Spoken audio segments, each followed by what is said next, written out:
সারা দেশে চলমান operation devil হান্টের কথা উল্লেখ করে স্বরাষ্ট্র উপদেষ্টা লেফটেন্যান্ট জেনারেল অবসরপ্রাপ্ত মোহাম্মদ জাহাঙ্গীর আলম চৌধুরী বলেছেন, আইনশৃঙ্খলা রক্ষাকারী বাহিনীর হাত থেকে কোনো শয়তান যেন পালাতে না পারে।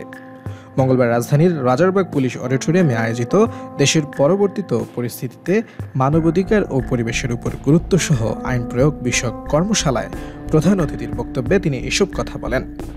জাহাঙ্গীর আলম চৌধুরী বলেন, আপনারা নিশ্চয়ই অবহিত আছেন যে বর্তমান অন্তর্বর্তীকালীন সরকারের অন্যতম প্রধান লক্ষ্য হল জনগণের জানমালের নিরাপত্তা নিশ্চিত করা, ফেসিবাদ ও তাদের দোসর দুষ্কৃতিকারী, নৈরাজ্য সৃষ্টিকারী ও সন্ত্রাসীদের আইনের আওতায় এনে দৃষ্টান্তমূলক শাস্তি নিশ্চিত করা। ফেসিবাদ বিদায় নিয়েছে, কিন্তু তাদের দোসররা দেশে বিদেশে সরকারের বিরুদ্ধে নানাবিধ ষড়যন্ত্র চালিয়ে যাচ্ছে।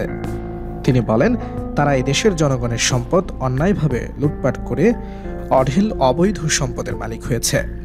যারাই তাদের অন্যায়ের বিরুদ্ধে সোচ্চার হয়েছে তাদেরকে দেশদ্রোহী আখ্যা দিয়েছে, দলীয় বাহিনীর অঙ্গ সংগঠনের নেতাকর্মীদেরকে লেলিয়ে দিয়েছে, অন্যায়ভাবে মামলা হামলা দিয়ে হেনস্থা করেছে, গণমাধ্যমগুলো দখল ও নিয়ন্ত্রণ করেছে, মানবাধিকার সংস্থাগুলোকে শায়েস্তা করেছে, অনুগত পুঁজিবাদী শ্রেণী তৈরি করে সম্পদ লুণ্ঠন করেছে, সিভিল সার্ভিস ও নিরাপত্তা বাহিনীর উপর কর্তৃত্ব স্থাপন করেছে, আদালতের স্বাধীনতা খর্ব করেছে। অনুষ্ঠানে বিশেষ অতিথি হিসেবে উপস্থিত ছিলেন আইন, বিচার ও সংসদ বিষয়ক উপদেষ্টা ডক্টর আসিফ নজরুল, শিল্প মন্ত্রণালয়ের উপদেষ্টা আদিলুর রহমান খান প্রমুখ।